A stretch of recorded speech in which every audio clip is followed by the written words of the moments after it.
नमस्ते, मैं अशोक हूं और फिनकेयर स्मॉल फाइनेंस बैंक की ओर से इस सीजीटी या अनिवार्य समूह ट्रेनिंग प्रोग्राम में आपका स्वागत करता हूं। इस कार्यक्रम में आप समूह लोन के बारे में विस्तार से जानेंगे। समूह के सदस्यों की व्यक्तिगत रूप से और सामूहिक रूप से क्या क्या जिम्मेदारियां हैं, ये जानेंगे। आपको आर्थिक शिक्षा प्राप्त होगी और आप ये भी सीखेंगे कि लोन की राशि का सोच समझकर कैसे इस्तेमाल करें, लोन भुगतान और इसे चुकाने की प्रक्रिया क्या है और कुछ जरूरी सामान्य दिशा निर्देश। आइए अब मैं आपको समूह लोन के बारे में विस्तार में बताता हूँ। हमारे लोन का सबसे महत्वपूर्ण नियम यह है कि हम सिर्फ महिलाओं को ही लोन देते हैं और यह लोन समूह में दिया जाता है, यानी कि हम किसी भी महिला को अकेले लोन नहीं देते हैं। एक समूह के लोगों की संख्या के अलावा हमसे लोन लेने के लिए कुछ बेहद जरूरी शर्तें भी हैं। पहली शर्त, आपके समूह के सभी सदस्य पिछले 3 सालों से एक ही इलाके या गांव में निवास करने चाहिए, क्योंकि इससे आपको एक दूसरे की आर्थिक परिस्थितियों को जानने में मदद मिलेगी। दूसरा, समूह में सभी सदस्यों को एक दूसरे पर भरोसा होना चाहिए ताकि आपको पता रहे कि किस पर विश्वास करना है और किस पर नहीं। तीसरा, कभी भी कोई समस्या पैदा होने पर समूह के सदस्यों को एक दूसरे की मदद जरूर करनी चाहिए। चौथा, समूह से जुड़ने के समय प्रत्येक सदस्य की उम्र 18 और 59 वर्ष के बीच होनी चाहिए। ये काफी जरूरी है क्योंकि अगर कोई 18 वर्ष से कम उम्र की है तो वह नाबालिग होगी और दूसरी तरफ अगर कोई 59 वर्ष से अधिक की है तो उसे बीमा सुरक्षा का लाभ नहीं मिल सकेगा। साथ ही समूह से जुड़ने वाली प्रत्येक सदस्य का स्वास्थ्य अच्छा होना चाहिए और वो आमदनी कमाने की गतिविधि में भी शामिल हो, जिससे वो अपने परिवार की मदद कर सकेगी और समय पर लोन की राशि चुका सकेगी। समूह के लिए जो पात्रता मापदंड होंगे वो उस समूह से किसी भी वक्त जुड़ने वाले सभी सदस्यों पर लागू होंगे। हमारे समूह में आपके द्वारा बताई गई सभी पात्रताएं मौजूद हैं। आइए अब हम समूह के सदस्यों की विभिन्न जिम्मेदारियों के बारे में समझते हैं। समूह के प्रत्येक सदस्य की 4 जिम्मेदारियां होती हैं। पहला, मीटिंग के लिए हमेशा वक्त पर पहुंचे। दूसरा, अपने लोन की EMI समय पर चुकाएं। तीसरा, लोन के पैसों का इस्तेमाल अपने द्वारा बताए गए काम में ही करें। चौथा, एक समूह होने के नाते एक दूसरे की जिम्मेदारी लें। अब हम आपको सभी 4 जिम्मेदारियों के बारे में विस्तार से बताएंगे। पहली जिम्मेदारी है मीटिंग के लिए हमेशा वक्त पर पहुंचे। हम समूह के सभी सदस्यों से ये उम्मीद करते हैं कि वो हर मीटिंग में जरूर आएं। मीटिंग में प्रत्येक सदस्य का 80% हाजिरी होना आवश्यक है ताकि अगली बार लोन प्राप्त करने में कोई कठिनाई न हो। दूसरी जिम्मेदारी, अपने लोन की EMI समय पर चुकाएं। आपको अपनी सभी EMI समय पर चुकानी होगी। ये काफी जरूरी होगा क्योंकि हम नियमित रूप से आपके रीपेमेंट की जानकारी क्रेडिट ब्यूरो को भेजते हैं। क्या आप जानते हैं एक क्रेडिट ब्यूरो क्या होता है? नहीं तो? क्रेडिट ब्यूरो एक RBI मान्यता प्राप्त संस्था है जो हमारी जैसी बैंक अथवा किसी अन्य मान्यता प्राप्त लोन देने वाली कंपनियों से लोन लेने वाले लोगों के द्वारा लोन चुकाने के रिकॉर्ड को रखती है। हम अपने सदस्यों की ये जानकारी क्रेडिट ब्यूरो को हर सप्ताह भेजते हैं। कोई भी लोन दिए जाने से पहले बैंक क्रेडिट ब्यूरो के साथ आवेदकों के विवरण की जांच करती है और ऐसा भी हो सकता है कि जिन लोगों को लोन चुकाने के मामले में बुरा इतिहास रहा है उन लोगों को लोन ना दिया जाए। इसलिए अगर आप अपनी EMI समय पर नहीं चुकाते हैं तो इसकी जानकारी सभी अन्य बैंकों के पास रहती है और ऐसा भी हो सकता है कि आपको किसी अन्य बैंक या कंपनी से लोन ना मिले। तीसरी जवाबदारी है लोन के पैसों का इस्तेमाल अपने द्वारा बताए गए काम में ही करें। आपको सिर्फ अपने व्यापार के लिए लोन राशि का इस्तेमाल करना होगा। यह राशि दूसरे लोगों को ना दें क्योंकि आपको ही इसकी भरपाई करनी है। अगर आप लोन नहीं चुकाएंगे तो आपका रिकॉर्ड खराब हो जाएगा और ऐसा हो सकता है कि आपको आने वाले भविष्य में कभी लोन ही ना मिले। इसके लिए मैं आपको सुषमा का एक उदाहरण समझाता हूँ। सुषमा पास के गांव में रहती है और उन्होंने पिछले वर्ष लोन लिया था। वह एक कुम्हार के परिवार से आती है। उसने एक समूह से जुड़कर सजावटी मटके बनाने का छोटा व्यापार करने के लिए लोन लिया। लोन मिलने के कुछ दिनों बाद उसके भाई ने अपने ट्रैक्टर की मरम्मत के लिए उससे कुछ पैसे मांगे। सुषमा ने अपने लोन के पैसे उसे दे दिए और सुषमा के भाई ने उसे पैसे अभी तक नहीं लौटाए हैं क्योंकि उसका ट्रैक्टर अभी भी ठीक से काम नहीं कर रहा। अब सुषमा और उसका समूह इस मुश्किल परिस्थिति का सामना कर रहा है क्योंकि उनकी कोई आमदनी नहीं है और फिर उन्हें लोन भी चुकाना है। क्या आप सुषमा जैसी स्थिति में फंसना चाहेंगे? नहीं जी, इससे तो हम सब परेशान हो जाएंगे। अच्छी बात है। फिर हमेशा याद रखें कि लोन की राशि का इस्तेमाल सिर्फ उसी काम के लिए करें जिसके लिए आपने लोन लिया है। चौथी जवाबदारी है, एक समूह होने के नाते एक दूसरे की जिम्मेदारी लें। समूह में आपको एक दूसरे की जिम्मेदारी लेनी होती है। अगर कोई सदस्य ईएमआई चुकाने में मुश्किल का सामना करता है तो आप सभी को मिलकर उस सदस्य की ईएमआई चुकानी होगी ताकि उसे दिक्कत ना आए। अब आप समूह बनाने और उसकी जिम्मेदारी के बारे में जान चुके हैं। चलिए अब हम समूह के कुछ बेहद महत्वपूर्ण दायित्वों के बारे में जानते हैं। सामूहिक दायित्व। फिनकेयर में हम समूह के प्रत्येक महिला को सिर्फ आमदनी कमाने वाले कार्यों के लिए छोटी लोन राशि प्रदान करते हैं। इसलिए जब आप हमसे लोन लेते हैं तो आपका समूह एक साथ मिलकर समूह के हर एक सदस्य के लोन की गारंटी लेता है। आपसी गारंटी के आधार पर सभी सदस्य अपने व्यक्तिगत एवं समूह के अन्य सदस्यों के लोन भुगतान के लिए उत्तरदायी हैं। समूह की एक सदस्य होने के नाते आपको अपने व्यक्तिगत लोन के लिए एक वचन पत्र पर हस्ताक्षर करना पड़ेगा और साथ ही आप समूह की अन्य सदस्यों के लोन के लिए भी एक हस्ताक्षरकर्ता गवाह बनेंगे। हमारे समूह की एक सदस्य सुधा के पति को पिछले सप्ताह पास के शहर में नौकरी मिल गई है और वो वहाँ रहने के लिए जा सकती है। इसीलिए उसके लिए हर बार समूह की मीटिंग में आना शायद संभव नहीं होगा। हमें क्या करना चाहिए? ये एक अच्छा प्रश्न है। सुधा के पति को हाल ही में नौकरी मिल गई है और आपके समूह को लोन राशि दी जाना बाकी है, इसलिए वो अब समूह की सदस्य बनकर नहीं रह सकती। अगर आपको इस बात की जानकारी लोन भुगतान के बाद मिली होती तो भी उसके पास यह विकल्प है कि वो हमारे क्षेत्रीय ब्रांच ऑफिस पर जाकर बकाया बचे हुए लोन की राशि का भुगतान कर सकती है। एक समूह बनाने से पहले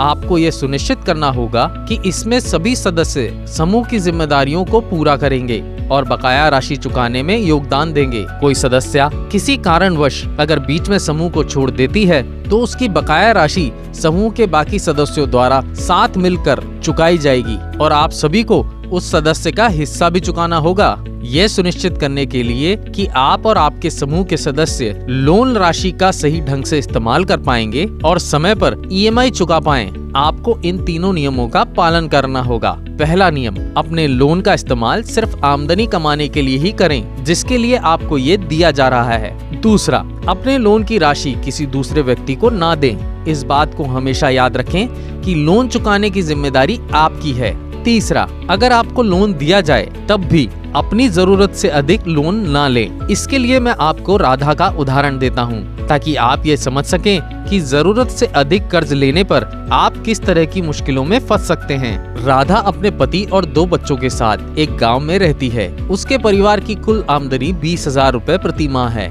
यह आमदनी उसके पति को जो खेत में काम करते हैं और राधा द्वारा अपनी गाय का दूध बेचकर कमाए गए पैसों से होती है। उसके परिवार का मासिक खर्च 10,000 रुपए प्रति माह है।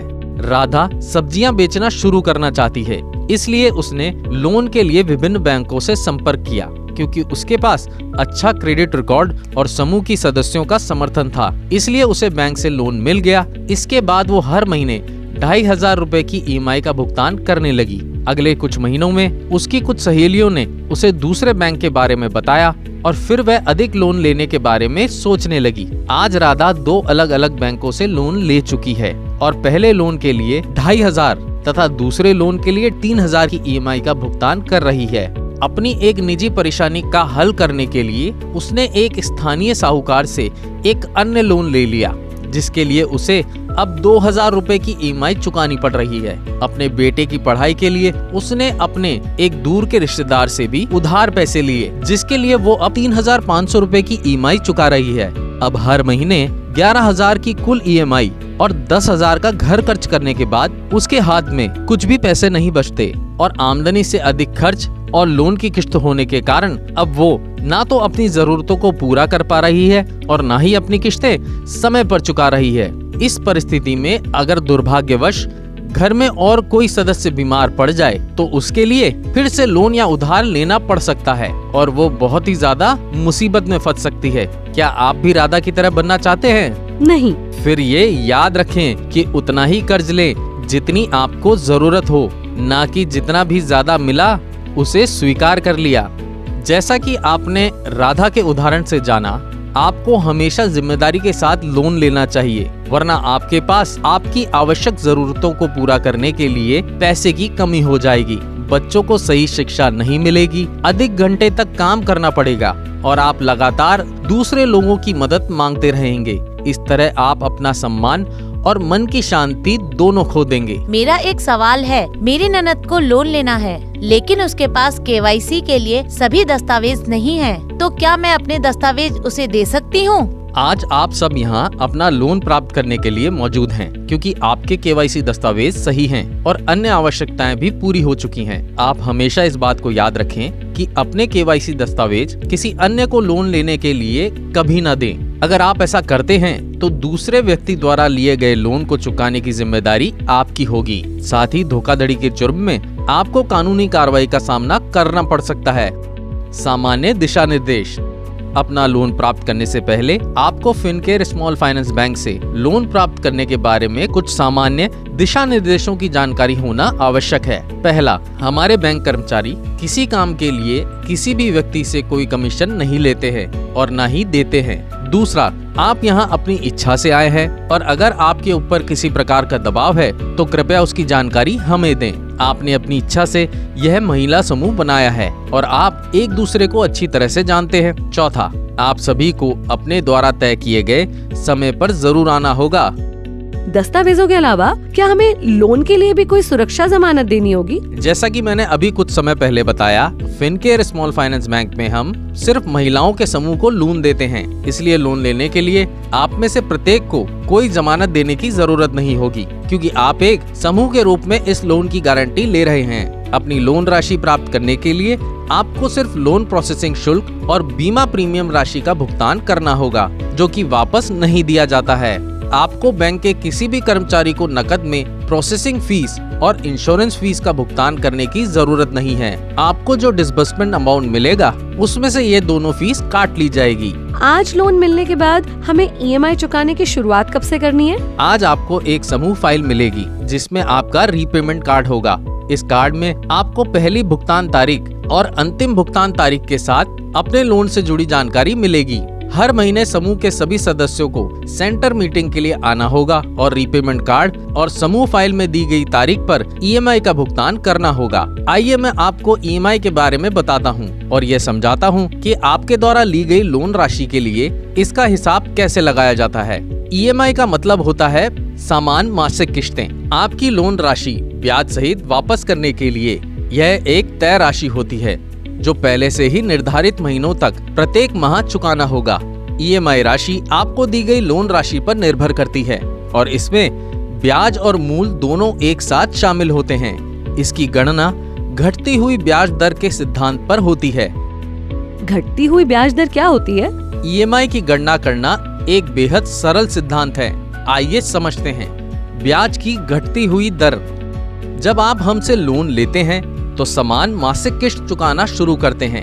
यह किश्तें महीने की तय संख्या पर चुकानी होती है, जिसमें लोन राशि के साथ ब्याज की भरपाई होती है। जब आप एक EMI चुकाते हैं, इसमें सबसे पहले बकाया ब्याज कटता है और फिर शेष राशि से मूल राशि के भुगतान में जाती है। इस प्रक्रिया के जारी रहते हुए लोन की मूल राशि लगातार घटती रहेगी और आप शेष मूल राशि पर सिर्फ ब्याज चुकाते हैं। इस तरह आपके ऊपर हर महीने ब्याज का भार घटने लगता है।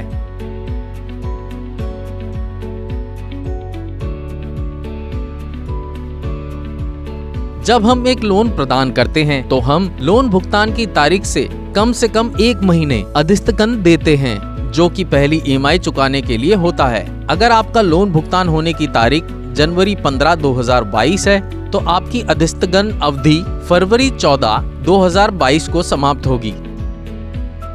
अगर महीने का पहला बुधवार आपके लिए EMI चुकाने का तय दिन है तो आपको अपनी पहली EMI 2 मार्च 2022 को चुकानी होगी, जो कि महीने का पहला बुधवार है। इसके बाद आप हर महीने के पहले बुधवार को सेंटर मीटिंग के लिए आएंगी और अपनी EMI चुकाएंगी। अच्छा, ये बताइए, सेंटर मीटिंग के लिए हमें किस दिन आना होगा और हमको हमारी किश्त जमा कराने के लिए हर महीने कहाँ जाना होगा? आपको अपनी किश्त हर महीने की सेंटर मीटिंग में चुकानी है। सेंटर की मीटिंग महीने के एक निश्चित दिन पर होती है और इसका समय और स्थान आपकी सुविधा के अनुसार तय किया जाता है। आपको बिना भूले हर महीने सेंटर मीटिंग के लिए आना होगा और अपनी EMI चुकानी होगी, क्योंकि हम इसे लेने के लिए आपके घर नहीं जाते। सेंटर मीटिंग में अपनी EMI चुकाने के अलावा आपको हमारे द्वारा पेश की जाने वाली उत्पादों तथा सेवाओं की नई जानकारी भी मिलेगी। EMI चुकाते वक्त अपनी रसीद लेना याद रखें और हर बार इसे अपने रीपेमेंट कार्ड में दर्ज करा लें और अपनी सभी रसीदों को सुरक्षित रखें। जैसा कि मैंने आपको कुछ समय पहले बताया, लोन भुगतान के दिन हमारे कार्यालय से आपको एक समूह फाइल दी जाएगी। ये फाइल आप में से किसी एक सदस्य के पास रखी जानी चाहिए। इस फाइल में लोन भुगतान किए जाने के दिन तथा सभी के द्वारा हस्ताक्षर किए गए लोन दस्तावेज की फोटोकॉपी, आपका रीपेमेंट कार्ड और EMI जमा कराने के दिन जारी की जाने वाली रसीदें रखी जाएंगी। आइए मैं आपको विस्तार से बताता हूँ कि फिनकेयर स्मॉल फाइनेंस बैंक किस प्रकार एक समूह बीमा पॉलिसी के साथ अपने सदस्यों की सुरक्षा करती है और उन्हें मौत जैसी एक बेहद ही दुर्भाग्यपूर्ण घटना में मदद कर सकती है। जब आप फिनकेयर स्मॉल फाइनेंस बैंक से एक लोन लेते हैं, तब आप और आपके गवाह का लोन राशि और चुकाने की अवधि के आधार पर निर्धारित महीनों के लिए एक निश्चित धनराशि का बीमा किया जाता है। इस बीमा का उद्देश्य लोन लेने वाले की दुर्भाग्यवश मौत होने पर इसके अगले वारिस को लोन के बोझ से बचाना होता है। फिनकेयर स्मॉल फाइनेंस बैंक की बकाया लोन राशि बीमा राशि से घटाकर शेष राशि पॉलिसी में नामांकित व्यक्ति को दी जाती है। कृपया ध्यान रहे कि यह पॉलिसी आपकी किसी चिकित्सा या दुर्घटना संबंधी खर्च के लिए सुरक्षा प्रदान नहीं करती है। इंश्योरेंस राशि क्लेम करने के लिए आपको दिए गए नंबर पर कॉल करना होगा और अपनी ब्रांच के बैंक कर्मचारी को बीमित व्यक्ति की मृत्यु के बारे में सूचित करना होगा। इसके बाद आपको निम्नलिखित दस्तावेज लेकर अगली सेंटर मीटिंग में जमा कराने होंगे, जैसे कि मृत्यु प्रमाण पत्र, लोन आवेदक और सह आवेदक KYC और अन्य आवश्यक दस्तावेज। अब हम इन दस्तावेजों को जमा कर उन्हें बीमा दावे के प्रोसेसिंग हेतु अपने सेंट्रल कार्यालय भेज देंगे। अगर किसी कारण से कोई एक सदस्य लोन को समय से पहले बंद करना चाहे, तो क्या उसके लिए कोई अतिरिक्त शुल्क लगेगा? नहीं, समूह की कोई भी सदस्य निकटतम बैंक शाखा पर जाकर अपना लोन समय से पहले बंद करा सकती है। याद रखें, लोन को समय से पहले बंद कराने के लिए बैंक के बाहर किसी भी कर्मचारी को पूरी बकाया राशि का भुगतान ना करें। लोन समाप्त करने की प्रक्रिया केवल बैंक शाखा में ही पूरी हो सकती है। एक समूह के रूप में एक समूह प्रतिनिधि को चुनना होगा, जिससे ये समूह बिना किसी रुकावट के चल सके। समूह प्रतिनिधियों की निम्न जिम्मेदारियां होगी। पहली जिम्मेदारी, समूह के सभी सदस्यों को सेंटर मीटिंग और EMI भुगतान के लिए एक दिन पहले याद दिलाना। दूसरी जिम्मेदारी, सेंटर मीटिंग के लिए समय से 5 से 10 मिनट पहले आना होगा और यह निश्चित करना होगा कि सभी सदस्य सेंटर मीटिंग में आएं। तीसरी जिम्मेदारी, अगर समूह का किसी भी सदस्य को EMI चुकाने के लिए पैसे कम पड़ रहे हैं, तो समूह के प्रतिनिधि सभी दूसरे सदस्यों को सूचित कर इसकी मदद करने के लिए कहेंगे। इस तरह समूह की सभी EMI समय पर चुकाई जा सकेगी। आपको लोन राशि का उपयोग जिस काम के लिए बताकर लोन लिया है उसी काम पर करना है। अगर आप अपनी लोन राशि को अन्य कार्यों के लिए इस्तेमाल करते हैं, तो आपको इसे चुकाने में मुश्किल हो सकती है, क्योंकि हो सकता है ऐसा करने से आपकी आमदनी ना हो। अगर आप समूह के किसी सदस्य को लोन राशि का गलत इस्तेमाल करते हुए देखें, तो कृपया हमें इसकी सूचना दें, क्योंकि इससे आपके संपूर्ण समूह की प्रतिष्ठा पर गलत असर हो सकता है। समय समय पर हमारे कर्मचारी ये देखने के लिए लोन के इस्तेमाल की जांच करेंगे कि लोन राशि का प्रयोग उसी काम के लिए किया गया है जो आवेदन के वक्त बताया गया था, और यह भी कि राशि का उपयोग सिर्फ आमदनी कमाने के लिए हो रहा हो। मैं हर महीने थोड़े पैसे बचाने की सोचती हूँ, लेकिन ऐसा नहीं कर पाती। क्या आप इसमें हमारी मदद कर सकते हैं? पैसे बचाने के लिए आपके पास सही उद्देश्य, अनुशासन और एक व्यवस्थित तरीका होना चाहिए। जैसे आप कुछ भी कमाते हैं, उसे पूरी तरह खर्च मत कीजिए। उसके कुछ भाग की बचत कीजिए और उस बचत को सही समय पर सही जगह जमा करें, जिससे आपकी बचत बढ़ती जाएगी और ये बचत आपको मुसीबत के वक्त काम आएगी। अब हम लोन विवरण प्रक्रिया के बारे में चर्चा करेंगे। आप सभी को सीधे अपने बैंक के बचत खाते में लोन राशि प्राप्त होगी। खाता खोलते समय अपना खुद का मोबाइल नंबर ही दर्ज करें, जिस पे आपको अपने खाते में लोन राशि जमा होने का SMS प्राप्त होगा। आपके बचत खाते में लोन राशि जमा करने से पहले लोन राशि में से 3 प्रकार की फीस काटी जाएगी। पहली, प्रोसेसिंग फीस, दूसरी इंश्योरेंस फीस, तीसरी डेबिट कार्ड फीस। आपको बैंक शाखा के अंदर या बाहर किसी भी व्यक्ति को नगद में किसी प्रकार का शुल्क भुगतान करने की जरूरत नहीं है। आप सभी को आज डेबिट कार्ड और उसका पिन नंबर मिल जाएगा। डेबिट कार्ड की मदद से आप किसी भी नजदीकी बैंक एटीएम से अपने लोन की राशि को निकलवा सकते हैं। आपका डेबिट कार्ड आपको दिए जाने के 48 घंटे बाद शुरू होगा, इसलिए पैसे निकलवाने के लिए 48 घंटों के बाद ही एटीएम पर जाएं। आप में से बहुत सी महिलाएं पहली बार डेबिट कार्ड का प्रयोग करने जा रही हैं। ऐसे में सुरक्षा के लिए मैं आपको एक महत्वपूर्ण बात बताना चाहता हूं और आपको ये सभी बातें याद रखनी होगी। डेबिट कार्ड या एटीएम कार्ड सिर्फ आपके द्वारा इस्तेमाल किया जाना चाहिए और इसे किसी अन्य व्यक्ति या समूह के अन्य सदस्य को ना दें। अपना एटीएम कार्ड और पिन फिनकेयर बैंक के किसी भी कर्मचारी को ना दें। कभी भी अपना डेबिट कार्ड और पिन एक साथ ना रखें। चोरी होने की स्थिति में इससे काफी खतरा हो सकता है। आप अपने करीब के किसी भी फिनकेयर बैंक के एटीएम मशीन में जाकर कभी भी अपना एटीएम पिन बदल सकते हैं। इस 4 डिजिट पिन को याद रखने की कोशिश करें। इसे कागज पर लिखकर ना रखें। यदि आपको लगता है कि कोई और आपका पिन नंबर जानता है तो तुरंत इसे बदल दें। अपना पिन या पासवर्ड किसी को ना दें और फोन पर किसी को भी ना बताएं। याद रखें, बैंक कभी भी आपसे आपका एटीएम पिन, पासवर्ड या बैंक संबंधी विवरण पूछने के लिए फोन नहीं करता।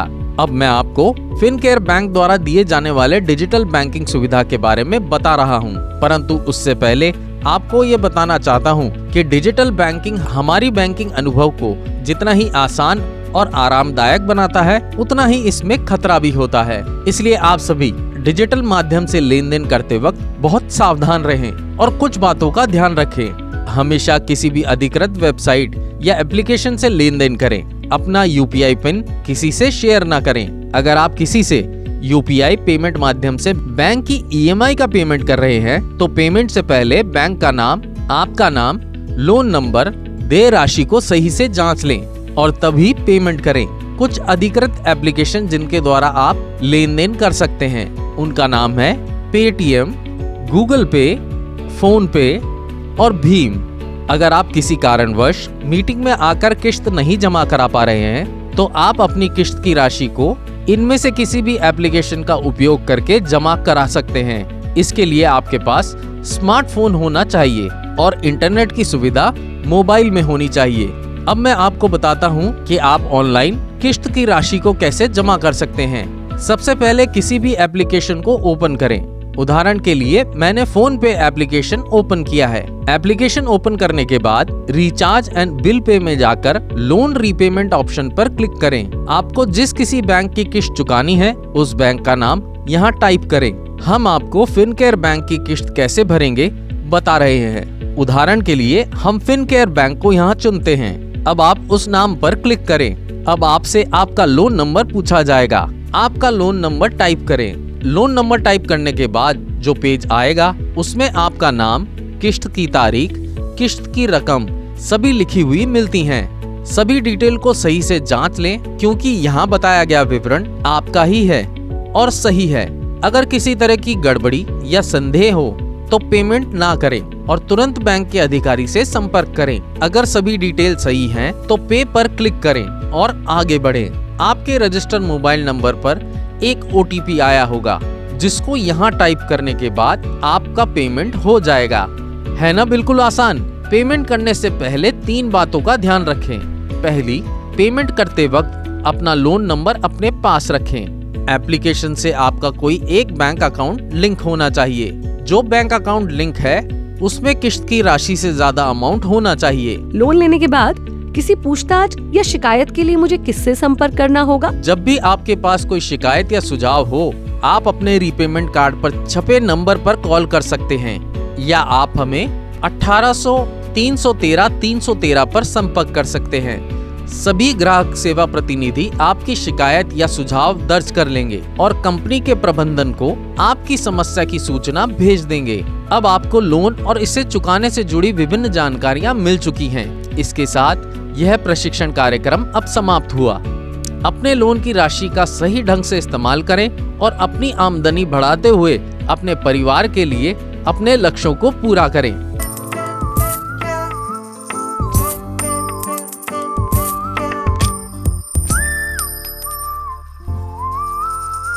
Fincare.